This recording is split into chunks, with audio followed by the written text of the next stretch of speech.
years of light. We moved our ceremony inside because of inclement weather. We are grateful to gather in this space that shares a significance to April 19, 1995. We are pleased to have several special guests with us today. Please hold your applause. Former President Bill Clinton, United States Senator James Lankford and Cindy Lankford, U.S. Congressman Frank Lucas, U.S. Congressman Tom Cole, U.S. Congresswoman Stephanie Bice. We thank U.S. Senator Mark Wayne Mullen's staff for joining us today. Governor Kevin Stitt and First Lady Sarah Stitt, former Governor Frank Keating and First Lady Kathy Keating, former Governor Mary Fallin and First Gentleman Wade Christensen, former Governor David Walters, former Governor George Nye, Oklahoma Attorney General Gentner Drummond, Secretary of State of the Chickasaw Nation Bill Lance, members of our State House and Senate, Mayor David Holt and Rachel Holt, former Mayor Ron Norick, City Manager Craig Freeman and members of our City Council, City Councilman Lee E. Cooper Jr., City Councilman Mark K. Stonecipher, and a steady supporter who was in the City Council office 30 years ago and today is their Chief of Staff, Debbie Martin. We have been overwhelmed by the response from the agencies in the Murrah Building of those who aided in the response after the bombing. With us today, from the United States Secret Service, Director Sean Curran. From the Department of Defense, Defense Counterintelligence and Security Agency, Deputy Director Dan Lecce. From the U.S. Department of Housing and Urban Development, Regional Director Ashley Quinones. Acting Deputy Regional Director Earl Redrick. And Senior Advisor to the Regional Administrator, Sable Coleman. From ATF, Special Agent in Charge, Dallas Field Division, Benny Mims. And Assistant Special Agent in Charge, Dallas Field Division, Brian Garner. From Cybersecurity and Infrastructure Security Agency, Assistant Director to the Integrated Operations, Boyd Rohner. And Regional Director, Robert Russell. FBI Oklahoma City Special Agent in Charge, Doug Goodwater. Several FEMA first responders from around the country are here today who were deployed to Oklahoma City in response to the bombing. We are so grateful you could join us. From Tinker Air Force Base, Commander, Oklahoma City Air Logistics Complex, Brigadier General Brian Moore. Commander, 72nd Air Base Wing Installation, Colonel Abigail Rusetta. And Command Chief, 72nd Air Base Wing Installation, Chief Master Sergeant Chris Gradell. Chairman of the Memorials Conscious Committee, Blaine Arthur. Vice Chair of Oklahoma City National Memorial Foundation and our Board of Trustees, Chris Fleming. We are so pleased to have a number of past chairmen of the Oklahoma City National Memorial Foundation here to commemorate this 30th anniversary. Bob Johnson, Linda Lambert, Pauline Nichols, Frank Hill, Gloria Griffin, Susan Winchester, Mike Turpin, retired Justice Stephen Taylor, Bob Ross, and John Kennedy. We are pleased to have gospel singer-songwriter Jordan Smith with us today. We also thank the members of the media who join us. They have been an essential part of our storytelling over the past 30 years. And most importantly, we welcome our family members, survivors, first responders, law enforcement, and friends of those who were killed, those who survived, and those changed forever on April 19th, 1995. Please join me in welcoming all of our special guests.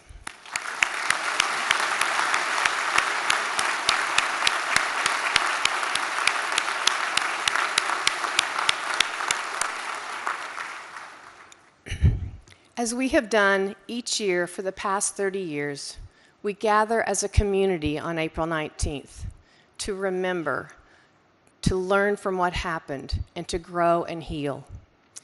This is a time of reflection.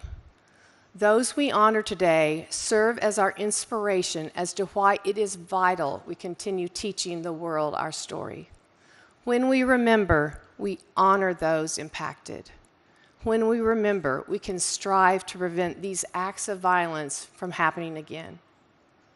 With any tragedy, we strive to make meaning out of what happened in our lives and to weave it into our futures.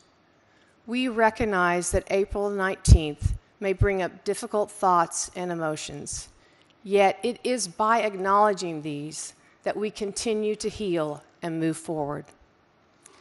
The memorial and activities related to the bombing remind us of what violence can do, and it also reminds us of the incredible acts of so many to help.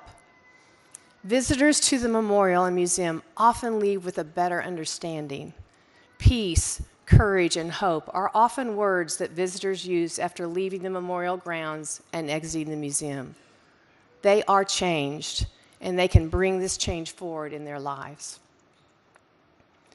What started with day one in November, and for each of the last 168 days, we have honored those who were killed, those who survived, and those changed forever on every television station in Oklahoma, newspapers, billboards, and online.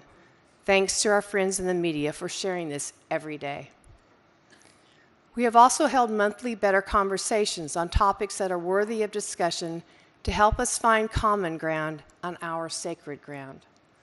We have held 3 mental health workshops for our key stakeholders and found ways to get people back to our site that have not been willing to come before.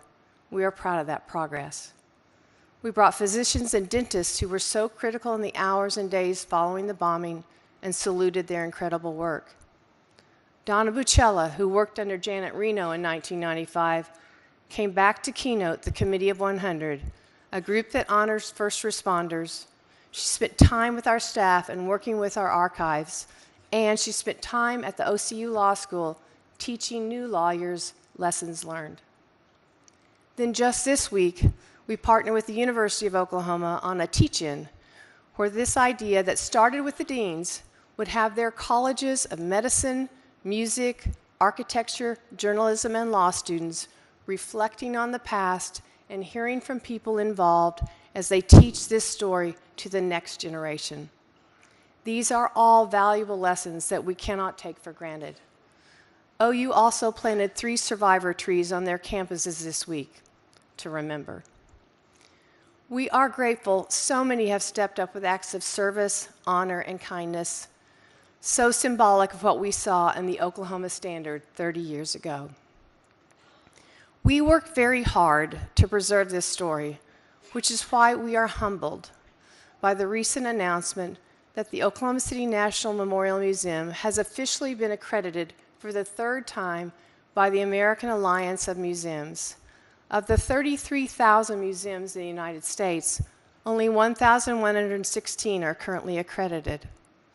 This certification signifies our ongoing commitment to excellence in preserving history, providing educational experiences, and maintaining the highest standards of stewardship.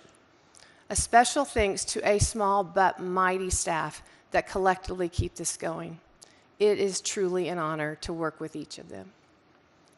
Marilyn Jackson, President and CEO of the American Alliance of Museums, says, 30 years later, the memorial's mission remains relevant. They reach a wide variety of learners with varied, innovative, and engaging programming while also looking to the future, understanding that those directly touched by the 1995 bombing event will continue to decline. Its approach to sharing individual stories, the power of resilience, and commitment to facilitating difficult conversations serve as a model of excellence in our field. Preserving this story is critical to our core mission. Earlier this month, as part of the 30th year, the memorial was honored to work with downtown OKC and the City of Oklahoma City in creating the new entry point gateway to the memorial on 6th Street off I-235 in Harrison, at the threshold to one of the most significant sites in our nation's history. This gateway reflects the weight of the journey and shapes emotions. As visitors exit, they see a bold and bronze OKC, symbolic of our gates of time. And then as they pass under the railroad overpass, they see the words, "Be the light," that will serve as a reminder of how this city has risen from tragedy, carrying on your message of resilience to the world. Our Memorial Conscious Committee, composed of family members, survivors, and first responders, has been with us on every step, and we work together to ensure that we are always upholding the memorial mission throughout all of our work. We thank our Conscious Committee for their service and welcome those today. April 19th, 1995 started like any other day. Oklahoma City Mayor Ron Norick had just concluded the city's annual Mayor's Prayer Breakfast downtown at the Myriad Convention Center when the attack occurred. The extraordinary leadership of Mayor Norick led us through our darkest days. It was his appointment of a 350-member memorial task force just a few months after the bombing that led us through the memorialization process and the creation of our Oklahoma City National Memorial Museum. As a testament to his strong leadership, we are honored to have Mayor Norick back to read the memorial mission statement.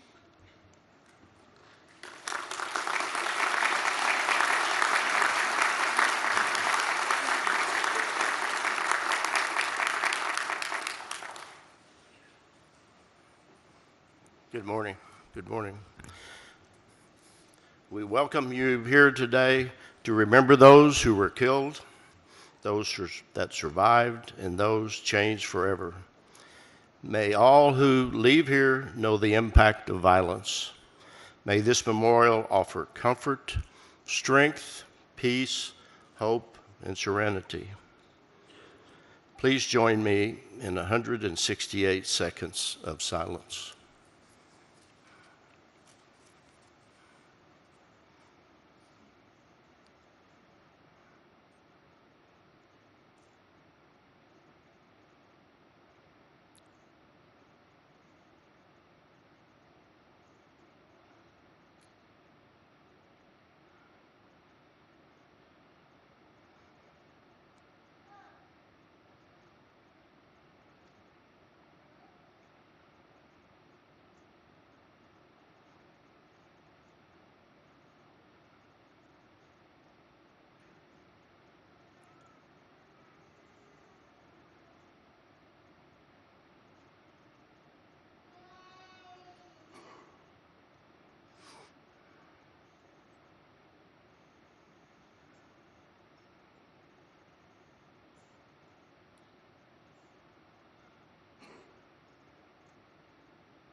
Thank you. In the days that followed the bombing, Governor Keating and First Lady Kathy Keating helped show the world that the community of Oklahoma City put the heart in the nation's heartland. The Keatings knew immediately that much was to be done. Only 100 days into office, he and his wife Kathy led us through the darkest days, organized the prayer service, worked to save the Murrah art out of the building, raised money for scholarships for children who lost a parent, and created a plan to care for many. We have been blessed by great leadership, and it was no accident that Governor Frank Keating and First Lady Kathy Keating were there to lead us. Please help me welcome back former Governor Frank Keating.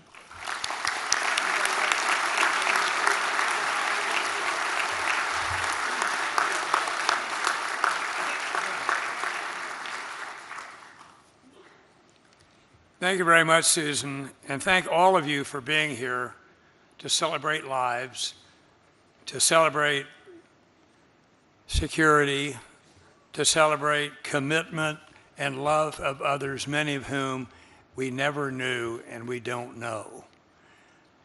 There's a parable of a man who looked back on his life and saw it as an endless series of footprints in the sand. At times there were two sets of footprints side by side, and he remembered these times as happy times.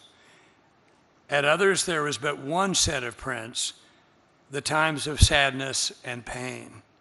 He confronted God and asked him why he had ceased to walk beside him when he most needed him and most needed his support. Why, he wondered, had God abandoned him?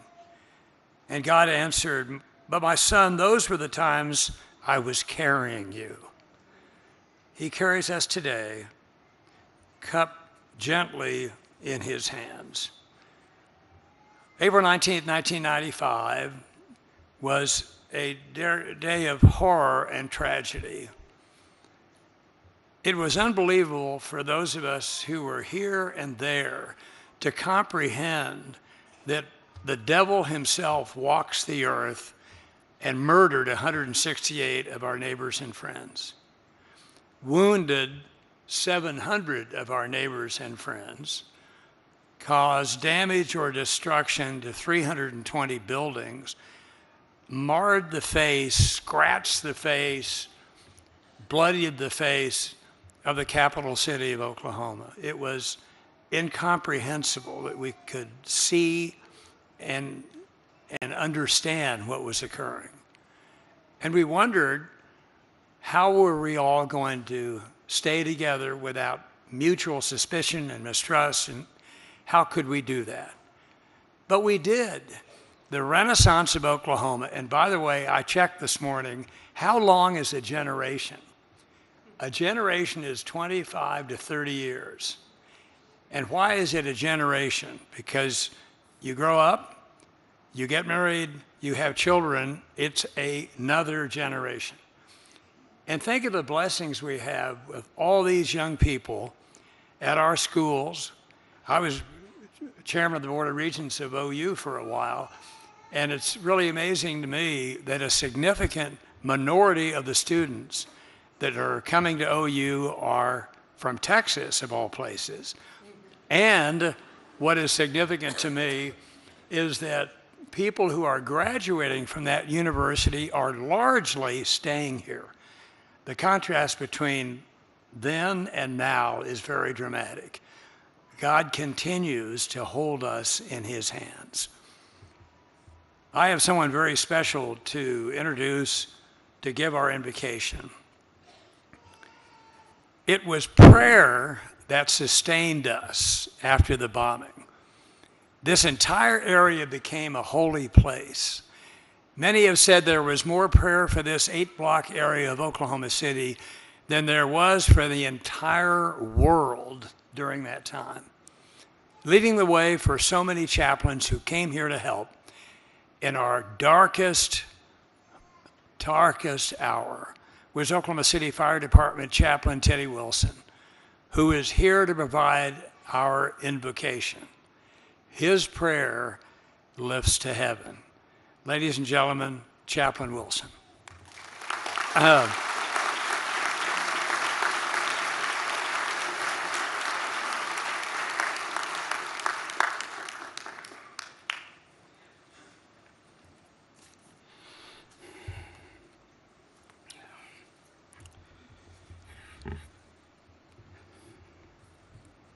It was indeed an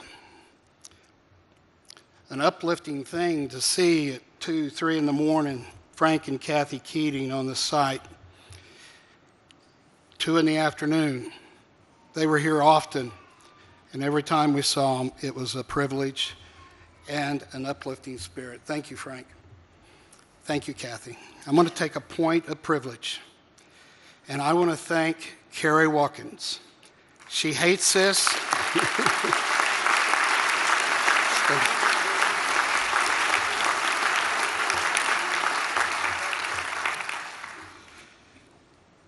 Carrie and her people, and Carrie in the last 29, 30 years, your leadership, your heart is shown in our memorial and in our museum and in everything that you do, extending to congregations, to communities, to folks who are in need. Thank you. I'm asking you, all of you, today, we bathe this site in prayer. It's untold how many prayers were made. But I'm asking you today, all of you, to join me in your tradition as we pray. Bless the Lord, O my soul. Bless his holy name. 30 years ago, Lord, was truly a dark and evil day. But you, O God, were there to usher into your presence all of our beloved victims. We asked on that day just to give us as many survivors as possible. We remember today the grieving families and friends of those you received the moment they took their last breath here on earth and their first breath in your arms. From the oldest adult to the children to the unborn babies who only knew the warmth and love of their mother's womb until you, O Father, received them unto yourself.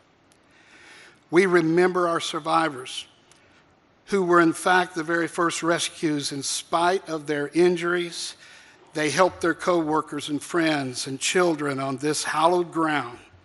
Likewise, all those who helped in the structures surrounding the Murrah Building, the YMCA, the Kirkpatrick Hotel, the Journal Record Building, the Athena Building, many of the buildings around us where blood was shed.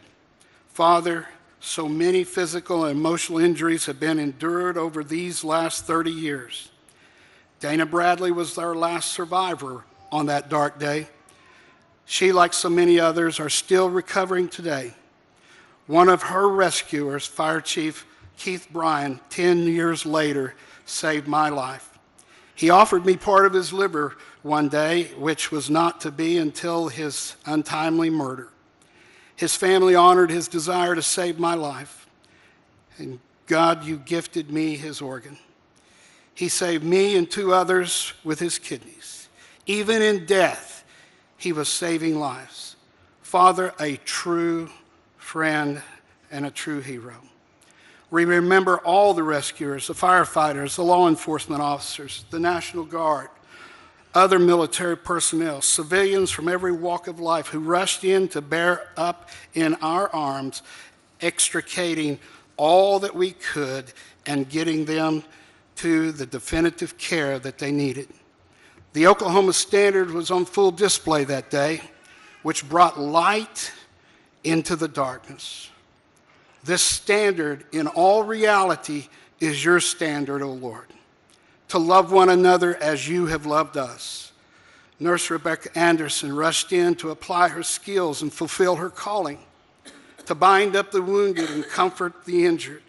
She gave her life her full measure of devotion, as Abraham Lincoln puts it, honoring her calling that dark day. There is no greater love than this, than a man or a woman who lays down his life for his friend. When the hope of rescue was dashed, the technical term of recovery was hard to accept. You, O Father, refrained that term for us into a picture of restoration. Our job changed to restoring each victim back to the awaiting families as best as we could, so that they could put a period at the end of their dark days and begin their years of light. We pray for all who participated in helping the victims' family members, our survivors, our rescuers, our medical personnel, our counselors, our legal teams, investigators, all who have poured so much of themselves into these years of light. I ask for your blessing from you, O Father, today. Bless us with another measure of your healing today. Bless the Lord, O my soul, and all that is within me. Bless his holy name. Bless the Lord, O my soul, and forget none of his benefits. For it's in my precious Lord's name that I pray, who loved me and gave himself for me. Amen.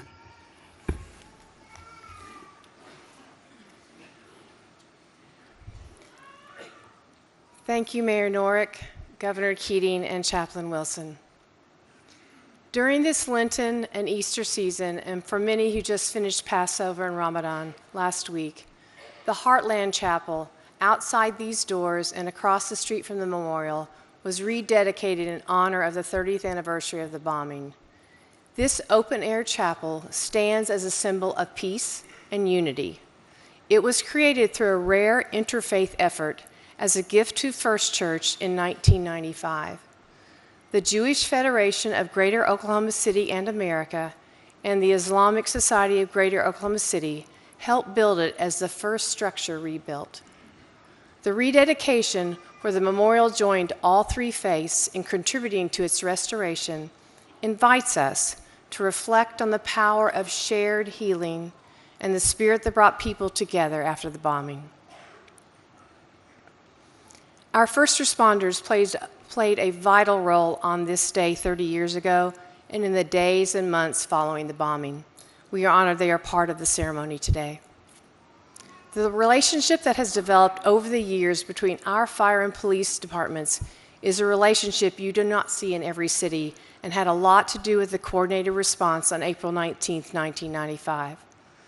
Please stand for the presentation of colors by the United States Secret Service Uniform Division Honor Guard and the Combined Honor Guard from the Oklahoma City Police and Fire Departments and IMSA.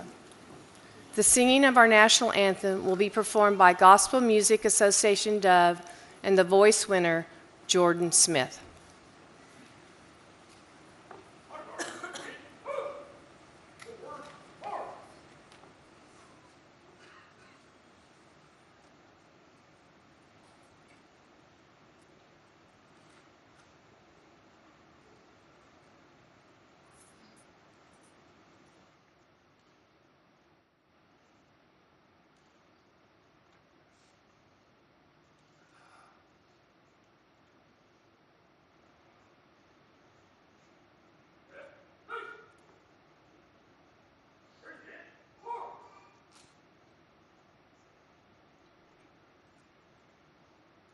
Oh, say, can you see by the dawn's early light what so proudly we hailed at the twilight's last gleaming, whose broad stripes and bright stars through the perilous fight o'er the ramparts we watched were so gallantly streaming,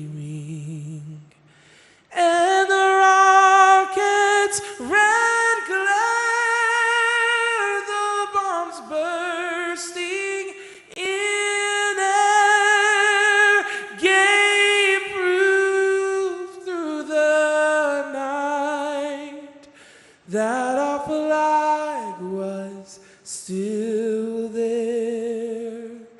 Oh, say does that star-spangled banner yet wave o'er the land of the free and the home of the brave.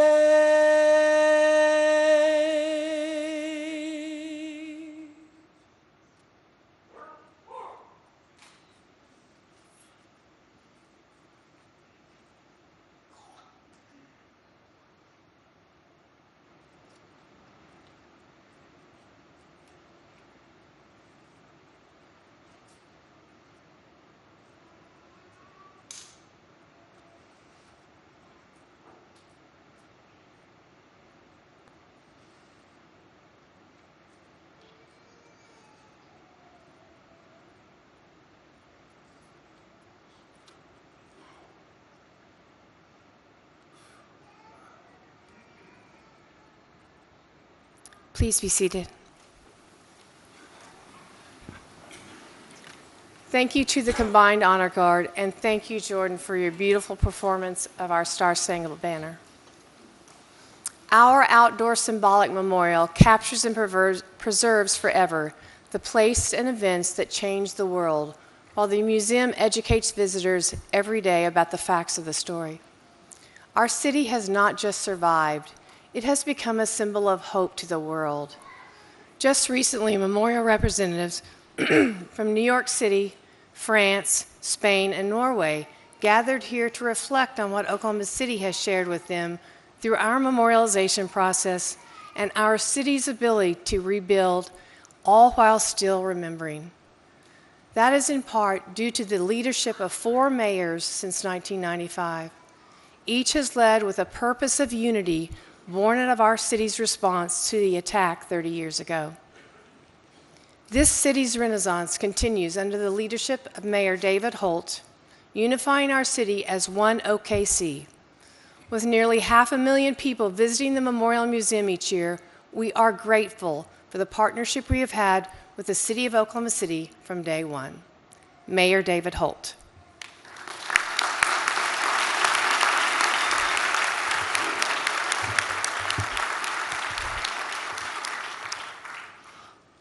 Well, thank you, Dr. Chambers and your board. Thank you, Carrie Watkins and your team. Thank you to everyone gathered here today and to everyone who has supported this remembrance. I begin, as I do every year, by thanking our first responders, our own here in Oklahoma City, and those who came to our aid from around the country. And I again express the deepest condolences of the people of Oklahoma City to those who lost a loved one on April 19th, 1995. Matthew 6:34 states, "Therefore do not worry about tomorrow, for tomorrow will worry about itself. Each day has enough trouble of its own." Tomorrow and tomorrow and tomorrow creeps in this petty pace from day to day to the last syllable of recorded time. That was Macbeth. "Tomorrow is another day," said Scarlett O'Hara in the very last line of Gone with the Wind. Spoiler alert. "Don't stop thinking about tomorrow," sang Fleetwood Mac in a song adopted by a young Arkansas governor as his de facto campaign theme when he ran for president in 1992. "We will stand with you for as many tomorrows as it takes," said President Clinton 3 years later, standing in Oklahoma City 4 days after 168 of our family, friends, and neighbors were murdered by a fellow American. We humans talk a lot about tomorrow. Macbeth was wary of tomorrow. The Bible is quite concerned that we worry too much about tomorrow. But I would argue that most of the time, tomorrow represents hope. It did for Scarlett O'Hara and Fleetwood Mac. Tomorrow is a blank canvas. And though no one is promised tomorrow, we each depend on it, and we hold it close, like a lottery ticket. Tomorrow may bring us a better day than today. On some days, it feels like tomorrow almost has to be better than today. On April 19th, 1995, on one level, the people of Oklahoma City certainly had to feel that way. How could tomorrow not be better than today? But on another level, we all knew the sorrows of April 19th would still join us tomorrow. Hundreds of families knew there was someone who was going to be just as gone tomorrow as they were today. Only one person has ever come back, and Christians will mark that event tomorrow. There have been nearly 11,000 tomorrows since the bomb went off. As a city, those tomorrows have in fact brought all the hope and promise we could ever have imagined. One day of darkness has unquestionably been followed by 30 years of light here in Oklahoma City. We have invested billions of dollars into our quality of life, often fueled by unifying community choices that transcended partisanship or other things that might divide us. We are drawing new residents from around the country. We're now America's 20th largest city. Our economy is diversified, our low unemployment rate is on a record streak, and new developments open every month. We have a global identity that's built on a foundation of success and or basketball, but definitely not a bombing. Tomorrow, we will launch our thunder into what we hope is a historic NBA playoff run. And in 3 years, we will welcome people from around the world as we stage 7 events of the 2028 Los Angeles Olympics. The day after tomorrow, our city will turn 136 years old. And these last 30 years have unquestionably represented our city's golden age. No one who knows and loves Oklahoma City would dispute that statement. On the other hand, for those who lost so much on April 19th, 1995, for those who survived, and for those changed forever, those 11,000 tomorrows have been a mixed bag. Even as tomorrow has brought weddings and births, graduations and success, there has always been an empty chair, or a traumatic memory, or a dark realization of the evil that humans can do. For each of you, I hope this community has done and will continue to do all that it can. I think I use an aspirational word like hope there because to us, just standing with you can feel a bit inadequate. We want to return your loved one. We want to make your pain go away. But though we can't, I know each of us believes that our role in the Oklahoma Standard is to do all we can. And so I stand here as your mayor and pledge that no priority in this city will ever stand between us and that commitment to you and your family who lost so much. It was a commitment originally made by President Clinton, but we all co-sign. Tomorrow is often a symbol of hope, but it can also be a word of commitment, a reflection that a promise will endure into the future. We all recommit on this 30th anniversary that we will stand with you for as many tomorrows as it takes. Today, I also want to speak of a related commitment that will outlive all milestones and all of us. This is my 8th address to this gathering. Over 8 addresses, I have spoken in favor of love, empathy, truth, and better conversations. I have asked us to embrace pluralism, to look past things that can be used to divide us, like political opinions or ethnicities or religion, and asked us to instead consider the infinite ways in which we are alike. I've spoken against dehumanization and words of division, and I've asked us to gauge into that tranquil, reflecting pool across the street and consider whether the person that you see is living up to the Oklahoma Standard in their own words and social media posts and actions. I've stated that this obligation starts with us as citizens of Oklahoma City, but that it should apply to everyone in this entire country, especially and including elected officials and all those in the public eye. I have also spoken repeatedly these last 8 years about the passage of time. It's on my mind today because today is a milestone in the measurement of time. It is the 30th anniversary of the bombing. Because of that milestone, President Clinton is in Oklahoma City this weekend. He met with families and rescue workers last night and visited the memorial, keeping a commitment as he has for 30 years. We thank him on behalf of the people of Oklahoma City for that commitment. We share a friendship and a bond with President Clinton that transcends politics, and we will never forget that he kept his word. Thank you as well to Governor Keating, Mayor Norick, Kerry Watkins, and all the people who have kept this city's commitment to those who needed support these past 30 years. 30 years is an inflection point, no doubt. 10 years is the blink of an eye. 20 years is still less than a generation. But 30 years hits different. Many of us now have to admit there are more yesterdays for us than there are tomorrows. Perhaps that reality reminds us that in addition to the obligation I spoke of that we have to the families most directly affected, we also have another related obligation in Oklahoma City. And this obligation is timeless and it will outlive us. And that is the obligation to speak and act against the forces that created the environment for this act of evil, and really for all acts of evil across human history. Even when the personal remembrances have faded, the people of this city will still have a scar in our downtown, a place where people used to go to work, serving their neighbors. The site of the Alfred P. Murrah Federal Building is now peaceful and shaded by tall, beautiful trees. But the jagged edges of concrete that surround it remind us that it is a scar, a symbol of what humans can do to each other when they do not love each other, when they do not seek to understand each other, when they fail to acknowledge our shared humanity, when they dehumanize each other, when they entertain conspiracy theories, when they are willing to act outside of peaceful democratic processes, even to commit violence, and when they let extremism rot their brains to the point where even a child is a soldier in their imagined war. Humans are highly unlikely to ever fully shed our capacity for evil, but evil can be answered and kept at bay. Evil must be answered. And the residents of this city must always be the protectors of a commitment to do so. Perhaps today on this 30th anniversary, like a relay runner in one of our memorial marathons, we are beginning to pass the baton of that commitment. And that baton of commitment will be kept by P.J. Allen, Rebecca and Brandon Denny, Joseph Webb, Nakia McLeod, and Chris Wynn, the 6 children who survived the bombing. It will be kept by Clint Seidel, Krista Dahl, Dina Abulon, Hillary Johnson, Deontay Thomas, and the 249 children who lost one or both parents that day. Those are the youngest among us who bore direct witness. But this commitment will also be kept by those who are too young to have borne witness. It will be carried by the 38 members of the Memorial Teen Board.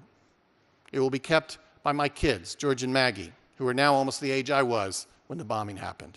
They host a video about the bombing for middle school kids you can find on YouTube. It will be kept by your kids and your grandkids. It will be kept by the people who will stand here on the 60th anniversary and the 90th anniversary, when everyone here will turn towards a wheelchair on stage and ask the last remaining survivor what it was like. Even then, when tens of thousands of tomorrows will have passed, this commitment by the people of Oklahoma City to stand against evil must endure. I thank each of you and those who will follow for your commitment, for it will require all the tomorrows that lie ahead. Thank you.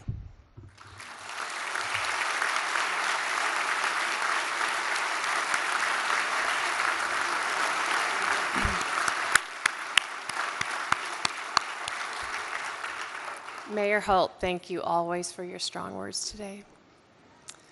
From this past September and through December of this year, the Journey of Hope Tour is visiting all 77 counties. This program by the Memorial and Museum is inspiring students, individuals, and families throughout the state to embody the Oklahoma Standard and to learn the story of April 19th. Funded through the Oklahoma Legislature and a strong partnership with the Governor and the State of Oklahoma Department of Agriculture playing a key role, we thank our Governor for supporting our Journey of Hope Tour to all 77 counties that carries the 30th anniversary message, a day of darkness, years of light. Representing our state, Governor Kevin Stitt.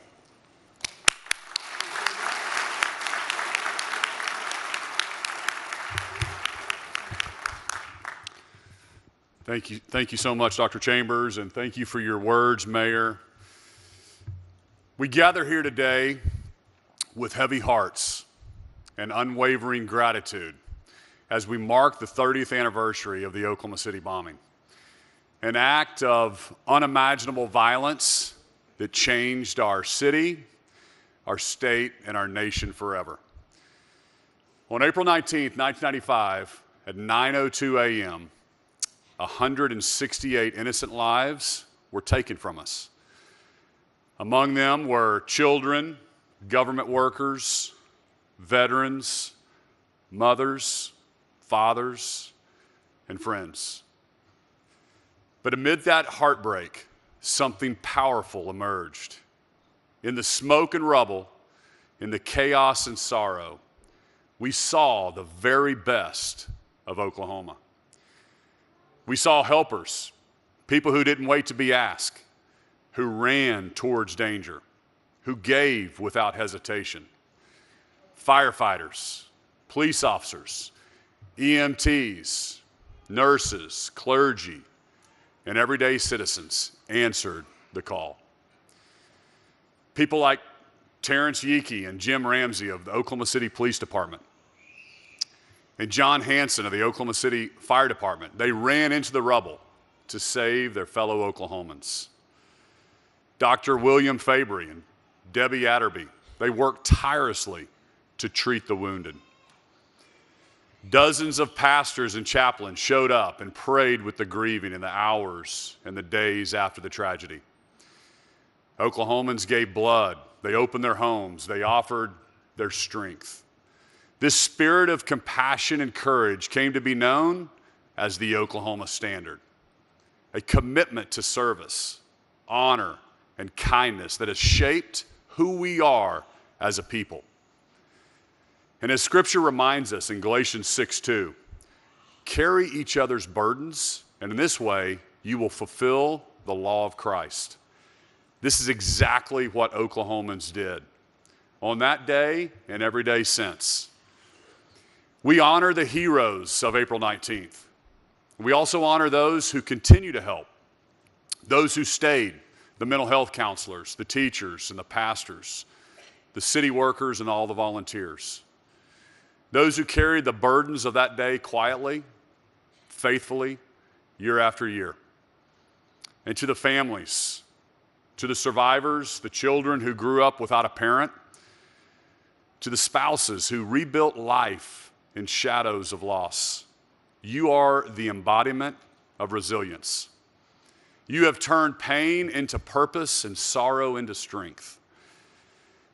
The Oklahoma City National Memorial stands as a tribute to those who lost, those we lost, but also to those who helped. It reminds us not only of the horror of that morning, but of the hope that followed. As Romans 12:21 says, do not be overcome by evil, but overcome evil with good. Oklahoma did just that. We chose hope over hate, unity over fear, compassion over chaos. We also remember that the helpers didn't stop in 1995. The Oklahoma Standard continues every time a neighbor steps up, every time a tragedy is met with open arms, every time we choose kindness over indifference. To the younger Oklahomans here today, you may not remember that morning, but you live in a state forever shaped by it. You are the next stewards of the Oklahoma Standard. So today, let us pause and reflect, not only on what we lost, but on what we built in the wake of tragedy.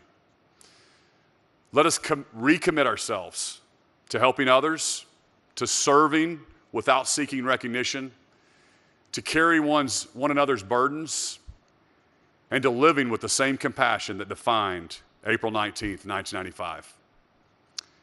To the first responders, the families, the survivors, and the citizens who showed us the power of love in the face of evil, we thank you. We honor you. May we never forget the 168 lives lost. May we never forget the children. And may we never forget the light that broke through the darkness on that day. May God bless their memory.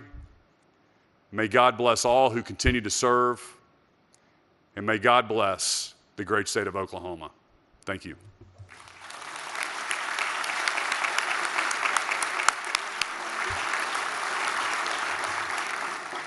Thank you so much, Governor Stitt. Last week, United States Senator James Lankford and U.S. Congresswoman Stephanie Bice hosted a commemorative survivor tree dedication on the United States Capitol grounds. Joined by family members, survivors, and leaders from the memorial and the Oklahoma congressional delegation, a sapling from the survivor tree was planted. The location of this tree serves as a place for every American to reflect and remember the impact of April 19, 1995. The survivor tree, a living American elm, stands as a symbol of strength, healing, and the enduring Oklahoma standard. Speaking on behalf of our nation is United States Senator James Lankford.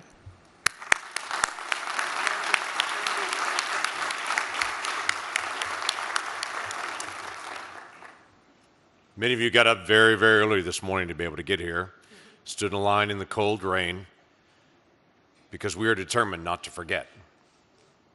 Many of you are the living legacy of those that we lost. So you gather every year to remember. Some of you bear the scars because you are a survivor, and you cannot forget from day to day. And there are many first responders that are here that when they return to this day, they remember again the days and days that they spent serving. There's very likely, as there usually is, someone that's a rescue worker that came here that is the first time that you have returned. We will remember with you today, and we're determined to do that. This past week, I was visiting with a staff member who said to me that not only was she not alive when the bombing happened, her parents weren't even married yet. Yes, that made me feel old. But it was also a reminder again of the importance of us gathering together to make sure that there is no generation that rises up that does not remember, that we continue to remind each other that we have learned the lessons of hatred, of anger, of hope, of love, of sacrifice, of gratitude, and of resilience. And we need to pass those lessons on to the next generation and make sure that they learn the lessons of history. The nation was shocked 30 years ago today when we saw the devastation and the loss. We lost children and neighbors, and we lost federal employees that were just sitting at their desk serving their fellow Americans on a Wednesday morning. We asked why. We wondered who we had become, and we found practical ways to serve people as the flags went to half-mast. Law enforcement and first responders and volunteers by the thousands came out that day. We lose track of this, but the FBI conducted more than 28,000 interviews, followed 43,000 investigative leads, and amassed 3.5 tons of evidence to be able to prosecute that case. They reviewed nearly 1 billion pieces of information. We're still grateful to all those who have served in so many ways. We're even grateful to the law enforcement that's literally standing in the rain outside this building to continue to be able to keep us safe here in this place. So we gather to remember. Thousands of years ago, the children of Israel, they left out of slavery and captivity, and they crossed over the Jordan River. And when they crossed over the Jordan, God instructed them with these words. This is from Joshua chapter 4. He said, in the future, when your children ask you, what do these stones mean? Because they gathered stones and put them on the side of the river after they crossed. When he said, what do these stones mean? Tell your children that the flow of the Jordan was cut off before the ark of the covenant of the Lord. When it crossed the Jordan, the waters of the Jordan were cut off. These stones are to be a memorial to the people of Israel forever. Weeks ago, as Susan mentioned, or just last week, I guess now, when we planted the sapling of the survivor tree on the Capitol lawn, it was very intentional. It's on the west side of the Capitol, directly next to a path. There's a plaque that's right there next to it. On that plaque, it reminds people of why that tree is there. It's surrounded by 200-year-old trees there on the Capitol lawn. And in the centuries to come, that plaque will remain, and that sapling will grow onto a beautiful tree that'll look like our survivor tree. And people for generations in the future will walk the west side of the Capitol and will reflect on what happened here, no matter what year they stop to look at it. And they will tell the story of out-of-control hatred and irrational acts against a government and against a people and against children.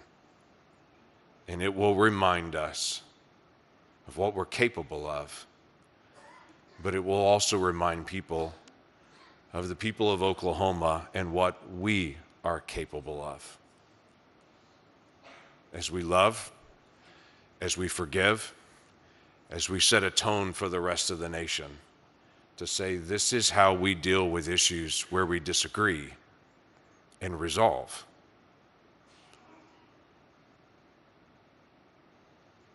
Something we need as a nation.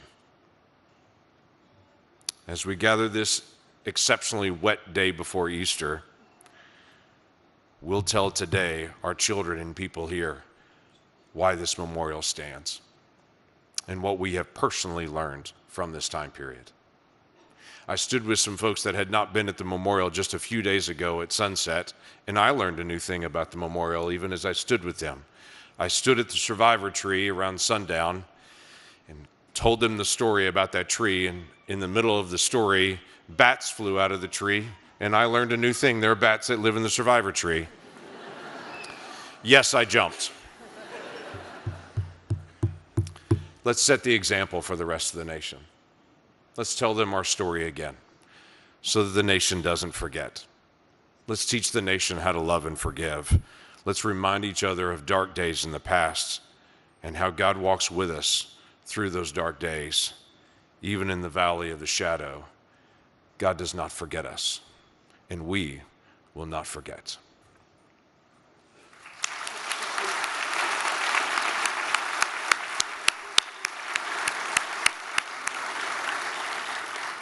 Thank you so much, Senator Lankford, for joining us to remember. Music played a vital role in our healing after the bombing and throughout these 30 years.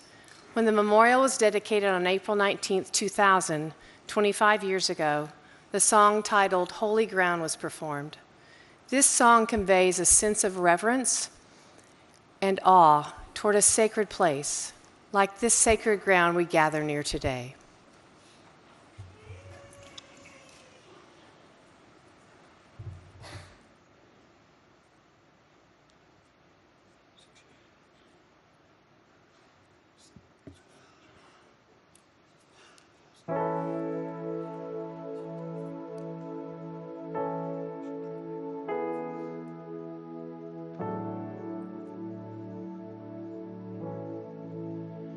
We are standing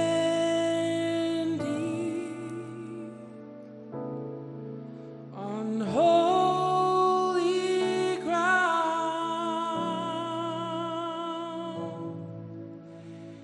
and I know that there are angels all around. Let us praise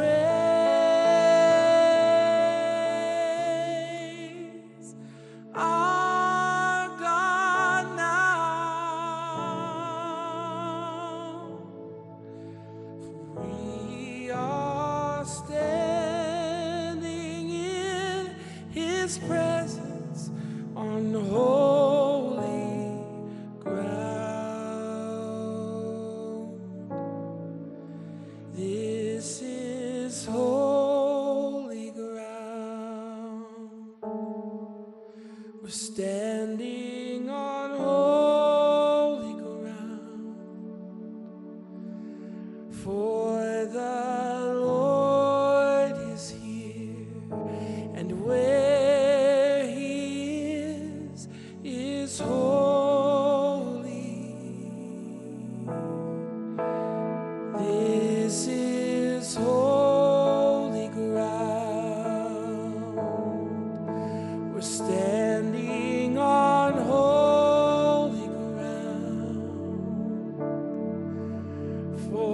For the Lord is here, and where he is holy.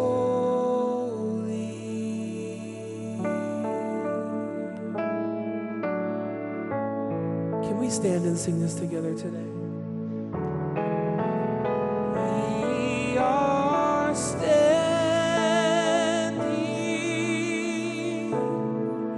on holy ground, and I know that there are angels all around. Let us praise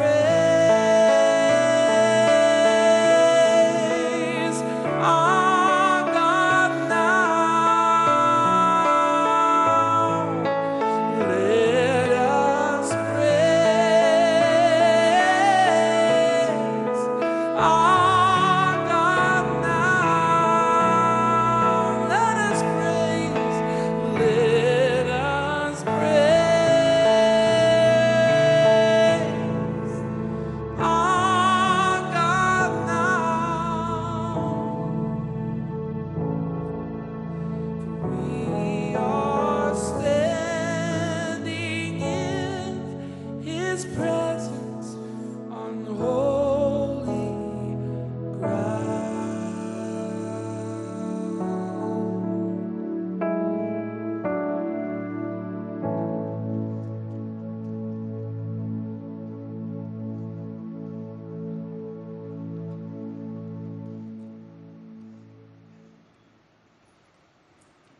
Thank you. Please be seated. Thank you, Jordan.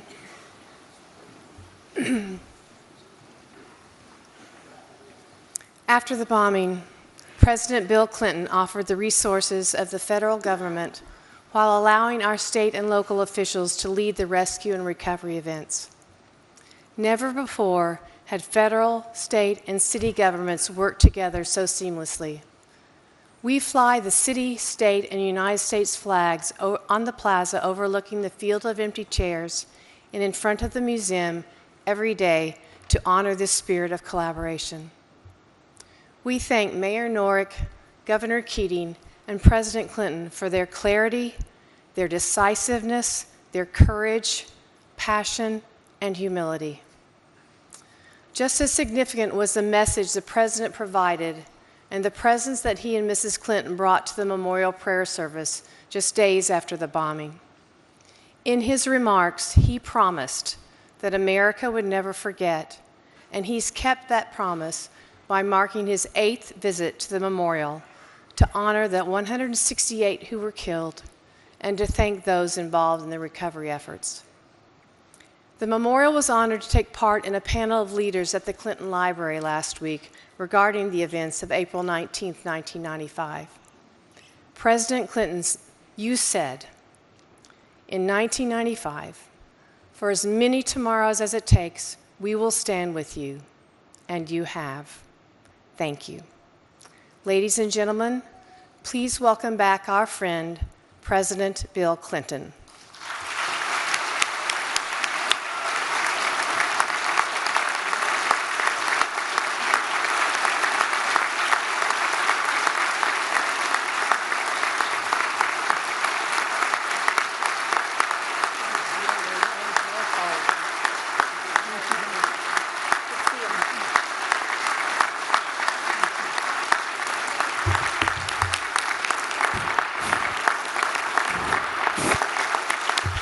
Thank you very much. Thank you, please.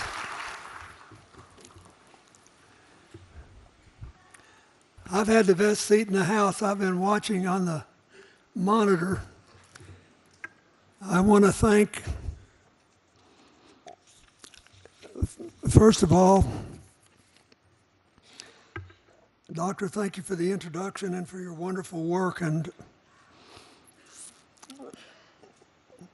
I had a nice visit with a pastor in the music room.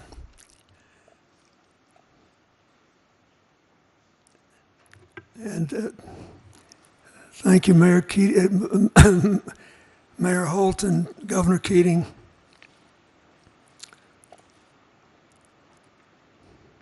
Mayor Norwich, Senator Langford, Governor Stitt, Chaplain Wilson, and Jordan Smith, thank you for singing one of my favorite hymns. The guy that wrote that hymn was the music director of a Pentecostal church in Louisiana, whose pastor was one of my best friends, and I love singing it. And it was sung at my mother's funeral. So this has been very moving for me, listening to all of you and remembering. 30 years ago, I thought I was going to have a very different day when I woke up. I went jogging with the winners of the Boston Marathon, giving me the illusion, and an illusion it was, that I was somehow pretty fit. And then I got back to the White House and the devastating news. That truck bomb,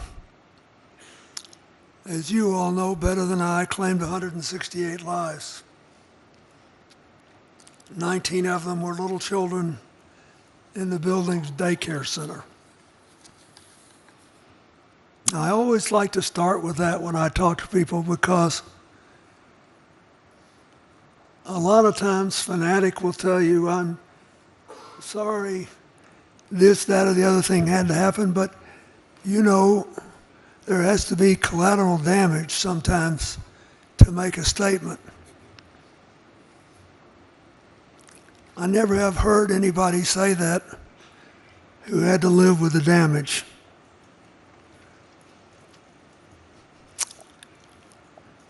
Most of the people who lost their jobs, their lives, were public servants, as we all know.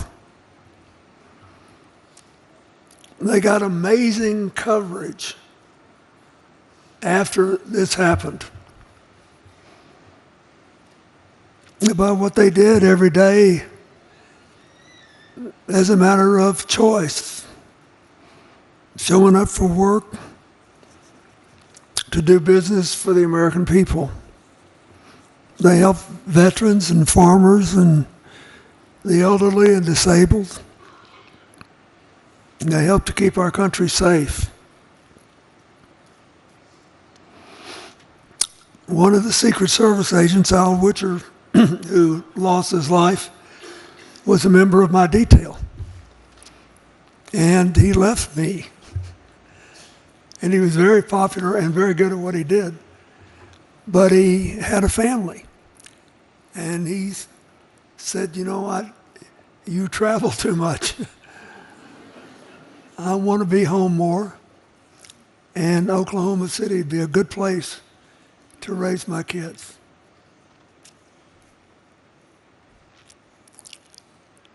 All of us who knew him thought he was going on a much safer journey,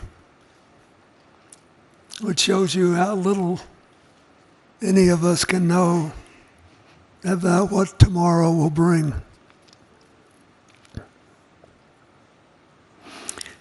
That bombing profoundly shook the country and did more to all of you. But in the end, it brought out the best in America. First responders, doctors, nurses, construction workers from all across America put their own lives on hold and showed up here. My FEMA director, James Lee Witt, would call me daily and just give me, he said, this group showed up, that group showed up. He said, you can't believe it, they're just appearing. And I said, well, Your job is to help make sure that the local people make full use of them. And we talked about how thrilling it was. And I still run into people all across this country traveling around who tell me they went to Oklahoma City and how grateful they are after all this time that they had the chance to do it. There were other things. A lot of donations came in. We all remember the drawings of school children that were featured for several years. The cards, the teddy bears, the pennies. Everybody found their way to say something that was humane and supportive. The domestic terrorists who did this awful thing believed that it would spark a nationwide upheaval against the American government.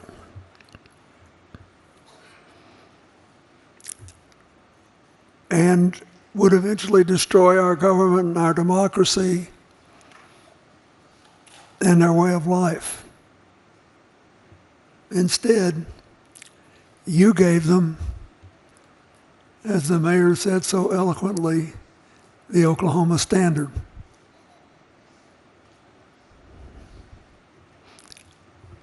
You gave them service, honor, and kindness. I know over the last 30 years, you are probably managing your losses better, but I know the pain has never gone away. I know you still miss the people you lost. But by continuing to love them and honor them and working to rebuild your own lives and the lives of this community, you've gone a long way to redeem the lives they were not able to live. And just as important, you have given America a very great gift. Every year, we get together and reaffirm you're a model of how, despite all of our differences, in case you haven't noticed, we've got a few. But in spite of all of them, we can still find a way to move forward together with the Oklahoma Standard. Service, honor, kindness. Did it work? All you have to do is look around.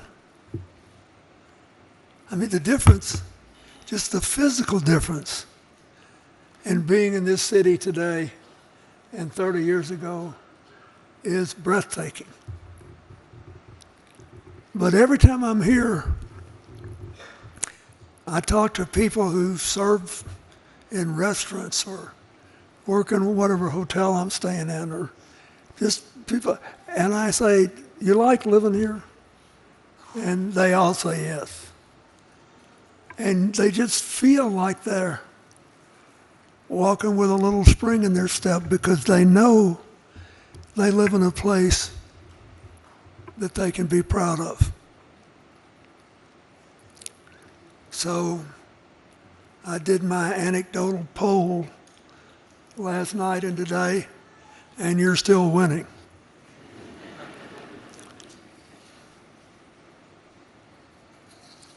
I think this is important.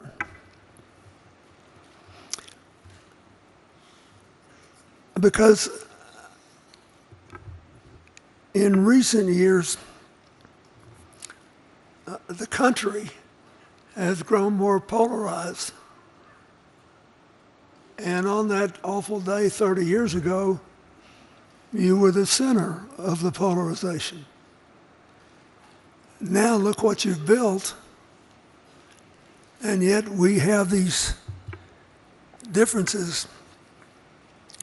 And it seems to me, I listen to this a lot because I'm old and I can't run for anything anymore. I always kid, I'm almost as old as President Trump.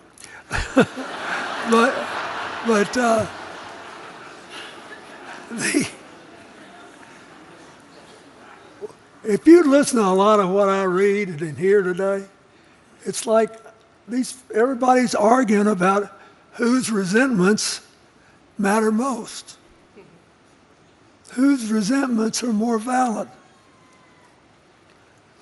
When is it okay to stretch the truth a little bit to increase your advantage? If our lives are going to be dominated by the effort to dominate people we disagree with, we're going to put the 250-year-old march toward a more perfect union at risk.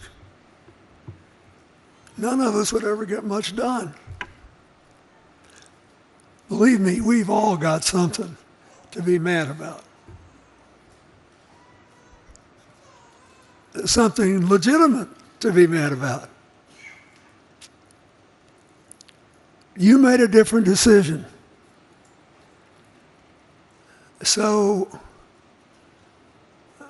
my advice to America today is that we were there for you when you needed us. America needs you, and America needs the Oklahoma Standard. And if we all lived by it, we'd be a lot better off.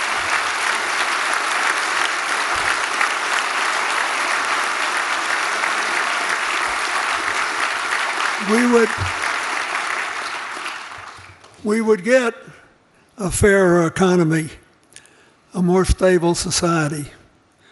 We would understand one another, and we wouldn't feel weak if we admitted we were wrong about something. It does you good every now and then to admit you're wrong, you know. I do.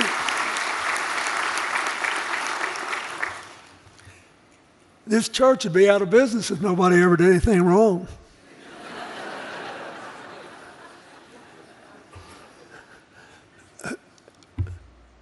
We're laughing, but you know it's true.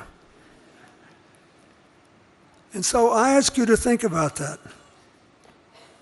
I think all the time about the breathtaking changes you made here because of how you decided to respond. And this is hard work. President Eisenhower, who I think was underrated for several years, said that he worried about whether democracy could last in America because it required in the end such concentration and discipline and the willingness not to do things as well as to do them.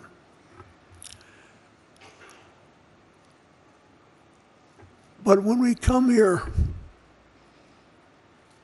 because you lost so much, you were able to feel what you could do to make it better, to make it different, to really build something instead of just keep tearing down. And you have done it, and it's breathtaking. And I came here today in part just to say to the rest of the country, look at this. This is what you get with service and honor and kindness put together. And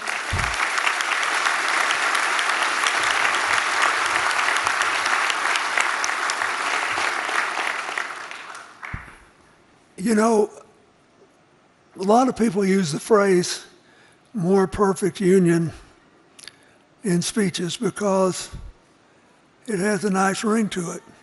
And the founders pledged that they were getting organized to give us a more perfect union.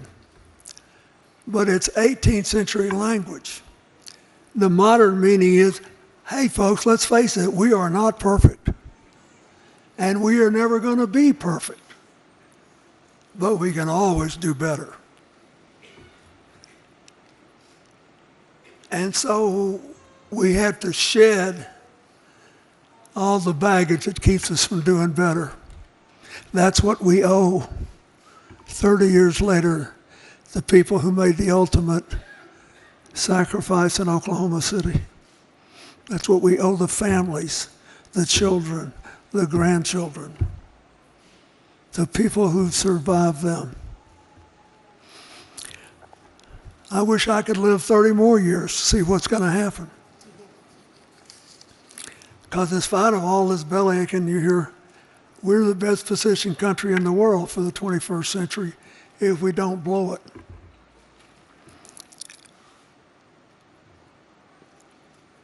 If we don't forget how you got from 30 years ago to today.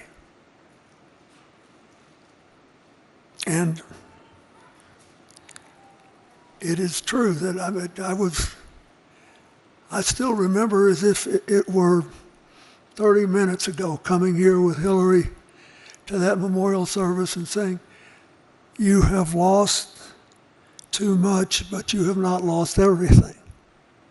You have certainly not lost America, and we will be with you for as many tomorrows as it takes. I do think we kept that commitment. Lord knows we tried. But today, Oklahoma City, America needs you. I wish to goodness every American could just see life unfold here. Hear these stories. Listen, you know, I love sitting backstage and listening to Frank Keating. I wondered if he missed his calling, if he should have been a preacher, but at the time he was a good Catholic boy and there wasn't a big space for him. Yeah.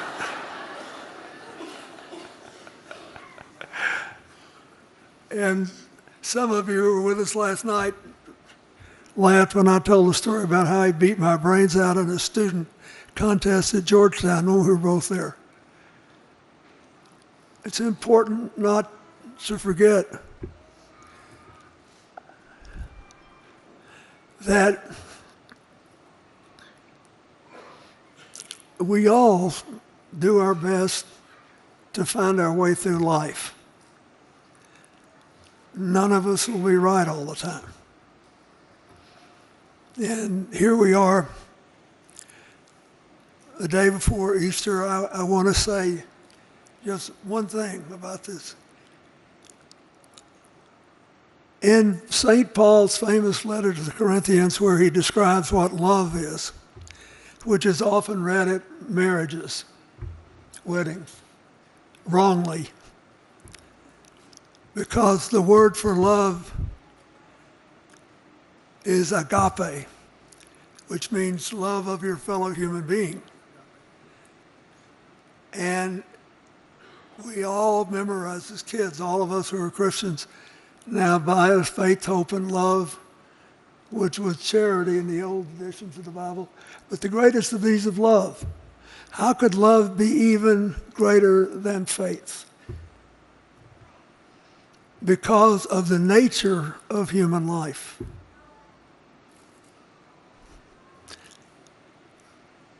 I love this. It's my favorite. It's the only thing that I think every politician in the world of any religion would benefit from internalizing. Where St. Paul compares life on earth fleeting though it is, with eternal afterlife with God. And he says, now we see through a glass darkly, but then face to face. Now I know in part, but then I will know even as I am known. And now abideth faith, hope, and love, these three, but the greatest of these is love. Why? Because we cannot have perfect knowledge. We have to wait to see things through the eyes of God. And like I said, that's what keeps the churches open and the chaplains busy. And thank God it does. But we have no idea, and I can't make this not a tragedy, we have no idea what all 168 of those people would have done with the rest of their lives. But we do know what they did that was good. We know the love that they generated, which was worthy. And you made a choice to live by what you call now the Oklahoma Standard. It is perfectly consistent with the commands of the Scripture. It's perfectly appropriate for tomorrow being Easter, and perfectly fit to acknowledge 30 years of trying to do what people are supposed to do, which is to take whatever comes and make the best you can of it. I know of no other example that can compare to what you have done here. And I, as a citizen, am grateful for it. I'm glad I could be there to help a little bit. I love it in my old age when you still invite me back. Just know this. You needed your country then. I was a symbol of it, and so I'm grateful that you let me come back over and over again. But make no mistake about it, your country needs you now. We have all these assets, beginning with our people and our great institutions. Are we really going to put them at risk to prove we're always right and that our resentments are more important than somebody else's? I wish every American would get a copy of the Oklahoma Standard in the mail or on their cell phones tomorrow. I bet you it would have a terrific impact. Don't give up.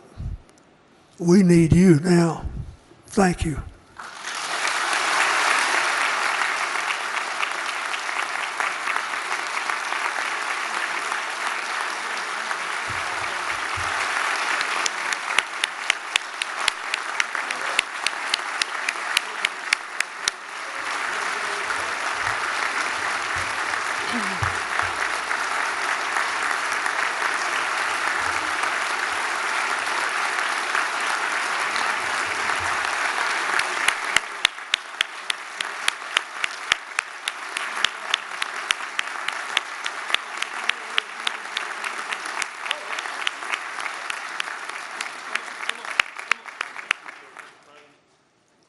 Thank you so much, Mr. President. Please be seated.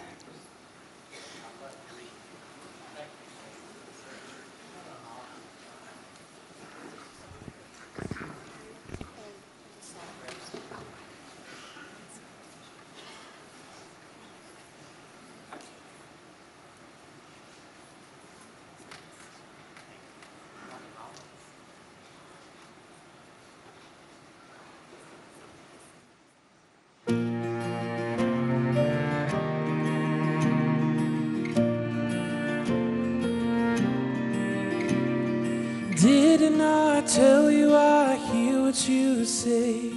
Never look back as you're walking away. Carry the music, the memories, and keep them inside you. Laugh every day. Don't stop those tears from falling down. This is who I am inside. This is who I am. I'm not gonna hide. 'Cause the greatest risk we'll ever take is by far to stand in the light and be seen as we are. So stand in the light and be seen as we are. With courage and kindness, hold on to your faith. Forget what you're given, it's never too late to reach for the branch and climb up, leaving sadness behind you. Fight hard for love. We can never give enough. This is who I am inside. This is who I am. I'm not gonna hide. 'Cause the greatest risk we'll ever take is by far to stand in the light and be seen as we are. So stand in the light and be seen as we are. Right in the storms that come raging toward us, we die. Holding our breath as we break through the surface with arms open wide. With arms open wide.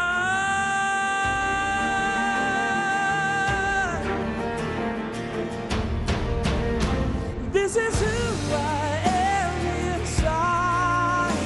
This is who I am. I'm not gonna hide. 'Cause the greatest risk we'll ever take is by far to stand in the light and be seen as we are. So stand in the light and be seen as we are.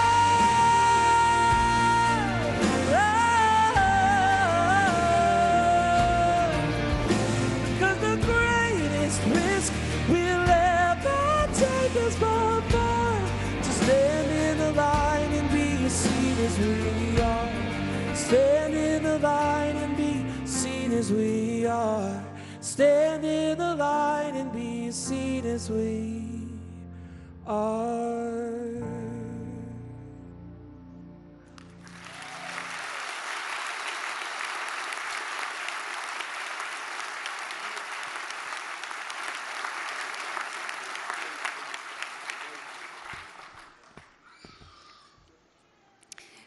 We come here to remember those at the Oklahoma Water Resources Board building.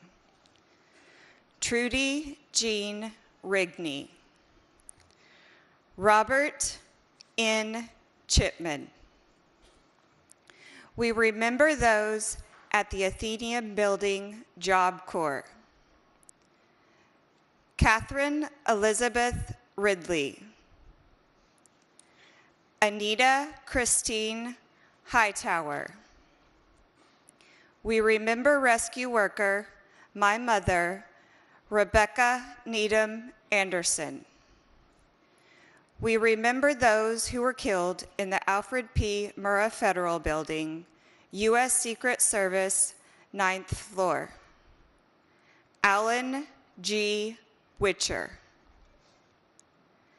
Kathy Lynn Seidel. Linda G. McKinney. Mickey B. Maroney. Donald Ray Leonard. Cynthia L. Brown. We remember our friends and family with the Drug Enforcement Administration, 9th floor. Kenneth Glenn McCullough, Carrie Ann Lenz and baby Michael James Lenz III, Rona Lynn Keener Chafee, Carol June Chip Fields, Shelley D. Bland,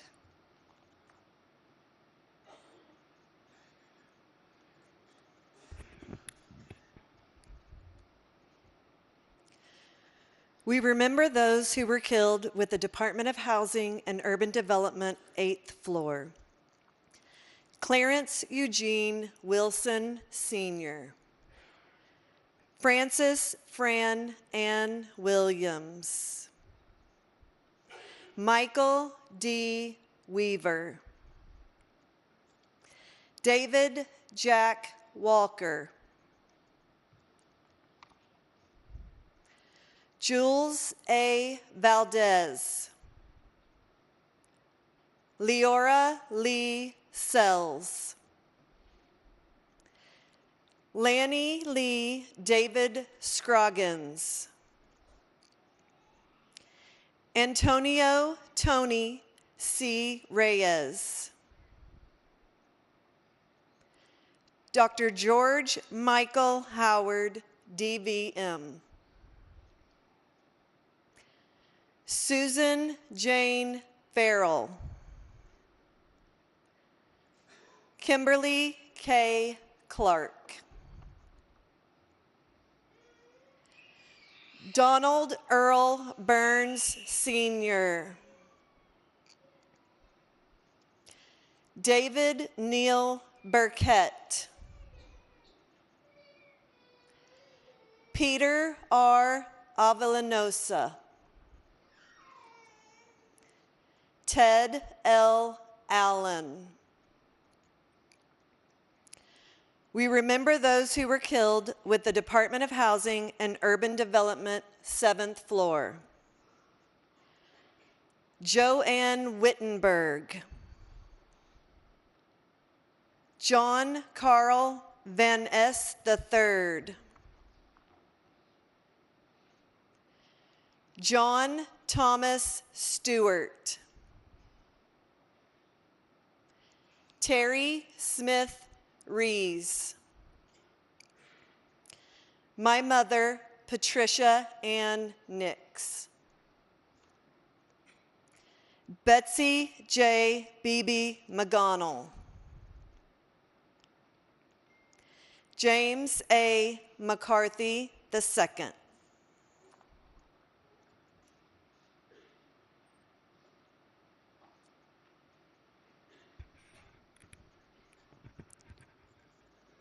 We continue to remember those who were killed from the Department of Housing and Urban Development, 7th floor.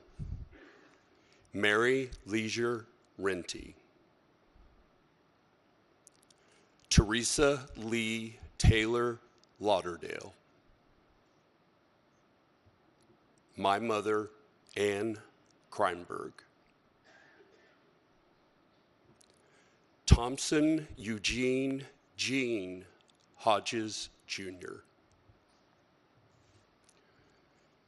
J. Colleen Giles. Linda Louise Florence. Judy J. Fro Fisher. Castine Brooks Hearn Devereaux.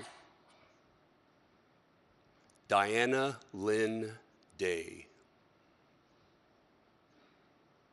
Kim R. Cousins. Andrea Yvette Blanton. Diane E. Hollingsworth Althouse.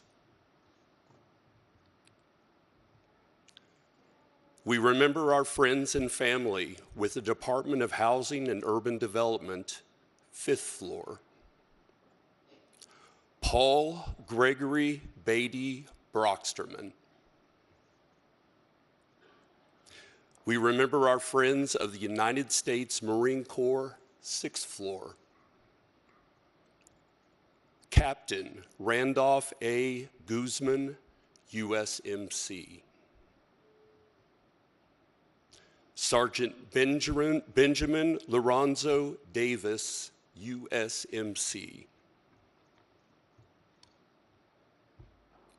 We remember those with the U.S. Customs, 5th floor.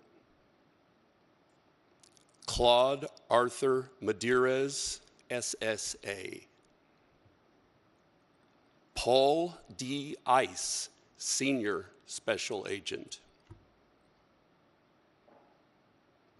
We remember our friends and family with the Department of Agriculture, 5th floor.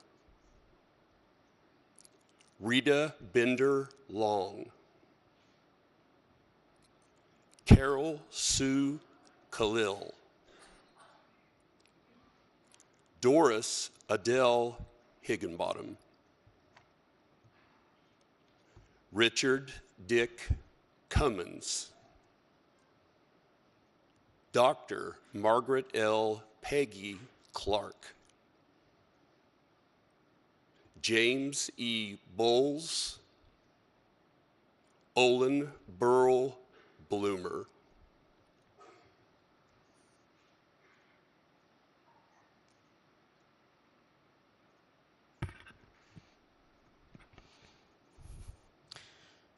We remember those with the U.S. Army Recruiting Battalion, 4th floor. Wanda Lee Watkins. Kayla Marie Titsworth. Dolores D. Stratton. Master Sergeant Victoria Vicky L. Son. John C. Moss III. Peggy Louise Holland. Karen Gist Carr. Sergeant First Class Lola Bolden, U.S. Army. We remember our friends and family with Department of Transportation, Federal Highway, 4th floor. John A. Youngblood. Johnny Allen Wade. My uncle, Rick L. Tomlin.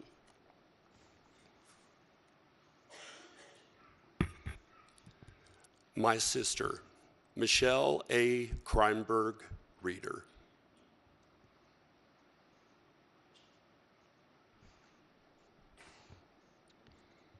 Jerry Lee Parker.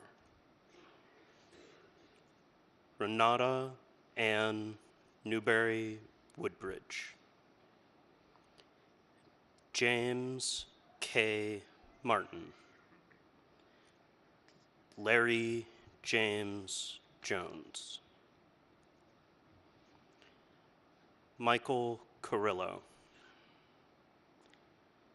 Mark Allen Bolte. Lucio Alamon Jr.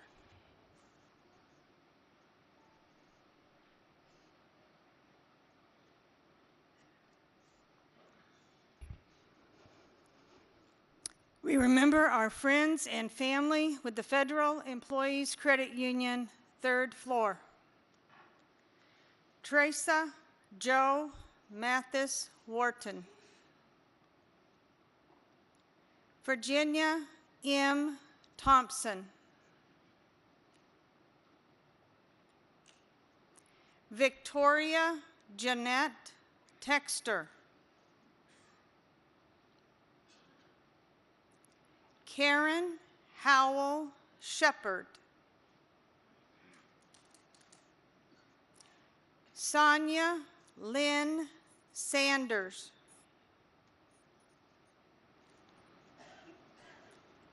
Christy Rosas.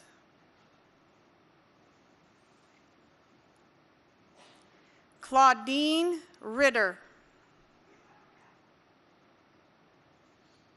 Jill Diane Randolph. Frankie Ann Merrill. My sister, Claudette Duke Meek. Kathy Cagle Linan. Valerie Joe Kelch. Alvin J. Justice. Christy Yolanda Jenkins. Robin Ann Huff and baby Amber Denise Huff. Linda Colleen Housley. Sheila R. Gigger Driver and baby Gregory N. Driver II. Jamie Fikowski Ginzer. Kathy A. Finley. Kimberly Ruth Burgess. Woodrow Clifford Woody Brady.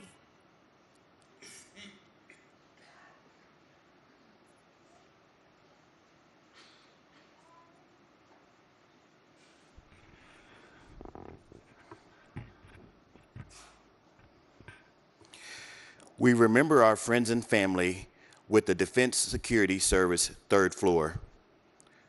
Robert G. Westbury. Larry L. Turner. Norma Jean Johnson. Peter L. DeMaster. Harley Richard Cottingham.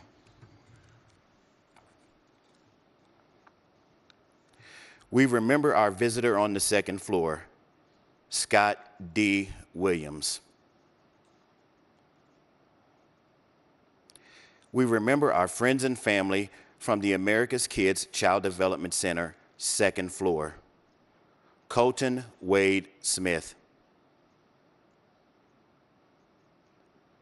Chase Dalton Smith. Dominique Reve Johnson London. Blake Ryan Kennedy. Wanda Lee Howell.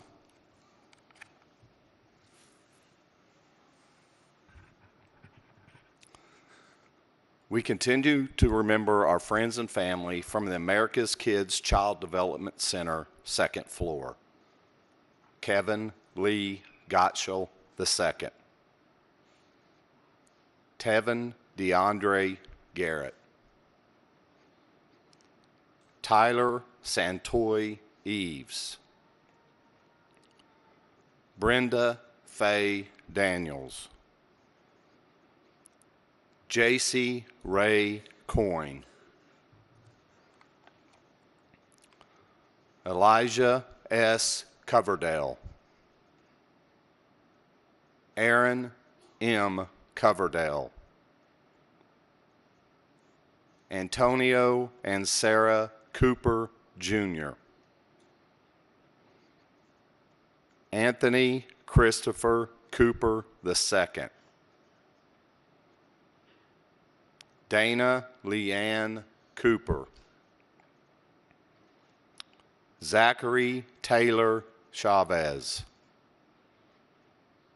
Danielle Nicole Bell.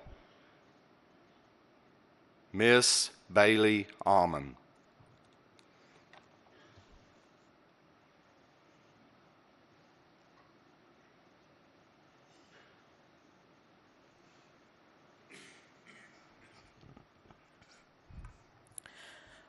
We remember our friends and family from the General Services Administration, first floor. Michael L. Loudenslager. Stephen Douglas Curry. We remember our friends and family from the Social Security Administration, first floor. Sharon Louise Chestnut. W. Stephen Williams. Julie Marie Welch. Robert N. Walker, Jr. Luther H. Traynor. LaRue A. Traynor. Michael George Thompson. My mother, Charlotte Andrea Lewis Thomas. Emilio Tapia. Eula Lee Mitchell. Derwin W. Miller. Courtney J. McRaven. Reverend Gilbert X. Martinez. Robert Lee Luster, Jr. Aurelia Donna Luster.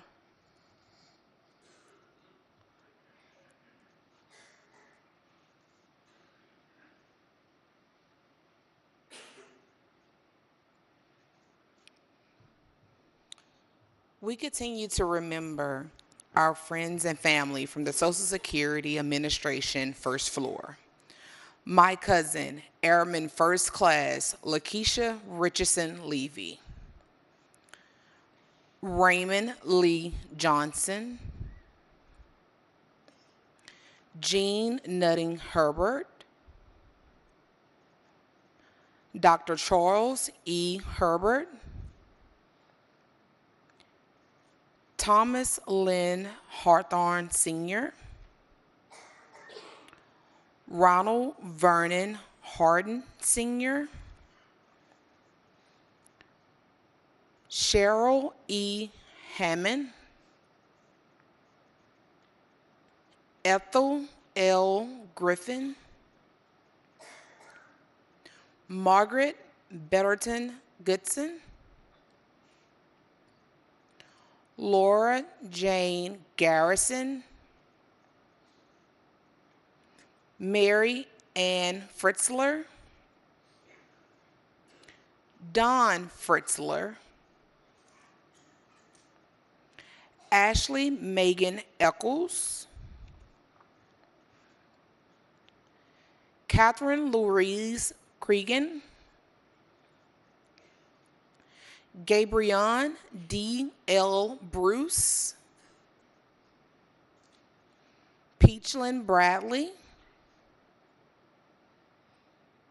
Carol Louise Bowers, Cassandra K. Booker, Oletta C. Bidding, Piola Battle, Calvin Battle, Sandra G. Sandy Avery, Pamela Cleveland Argo, Richard A. Allen, Teresa Antoinette Alexander.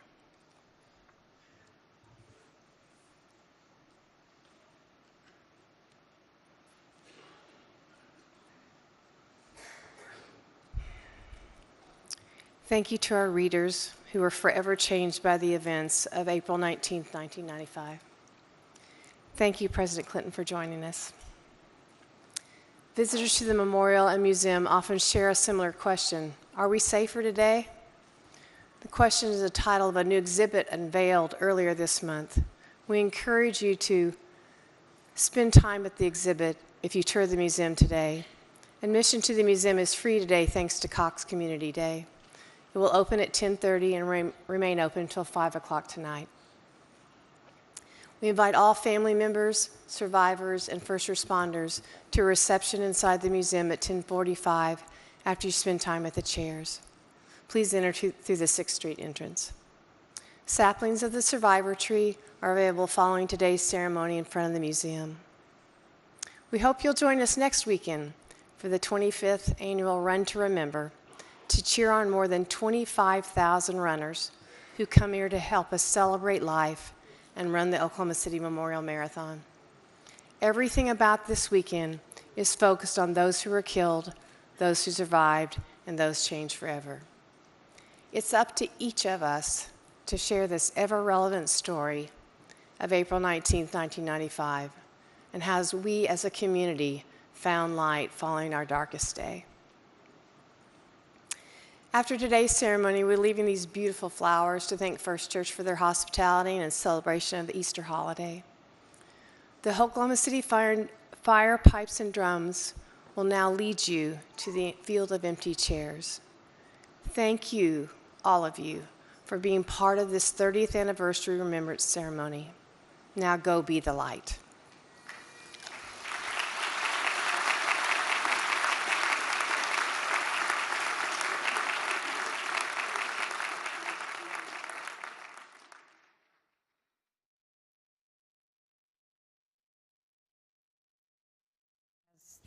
As the 30th anniversary remembrance ceremony wraps up, I've seen every one of them, and it doesn't get easier. But so many words of comfort today from the leaders who were there then, who are here now, and I thought President Clinton, his remarks about Oklahoma City, of that it's a gift of what we really give the country and how the country needs what Oklahoma City stands for, which truly we hear it over and over again, the Oklahoma standard. And what I always recall, Lacey, is that, you know, the world saw the Oklahoma standard, but it has been here all the time, of honor, kindness, and service. And I thought the president's remarks today were spot on. You know, we've all aged over 30 years. President Clinton now 78, talking about his relationship with the governor then, Frank Keating, who is now 81. You know, they were in Georgetown together.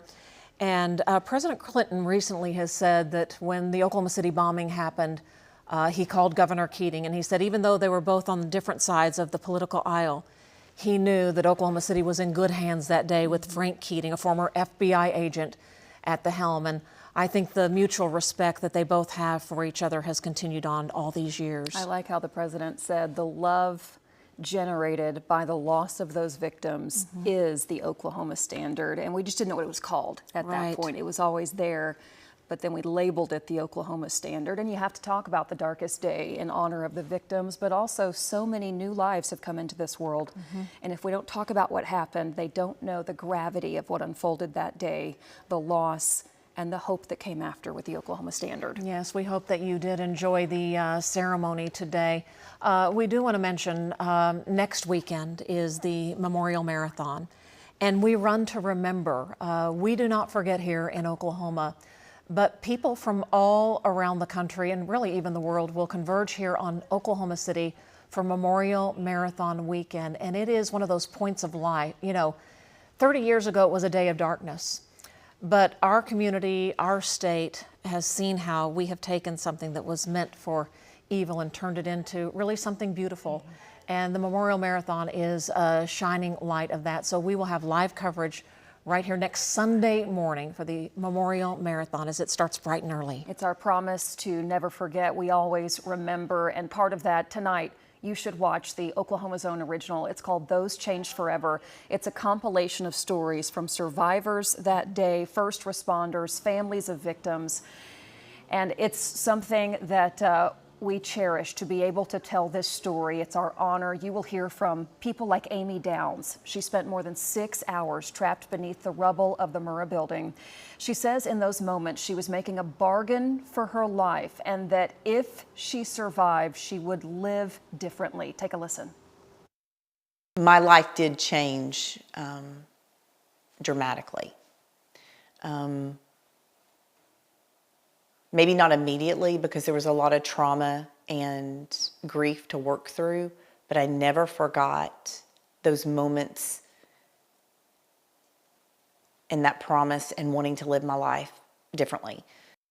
Hear more of Amy's story about the moments after the bombing, plus other survivors, families, first responders who were all forever changed that day. Again, we've been working on this special report and we're honored to share it with you tonight at 7. It's called Those Changed Forever. Our commitment is to continue to be good stewards of this story, even though it's been 30 years. So we hope you will watch tonight.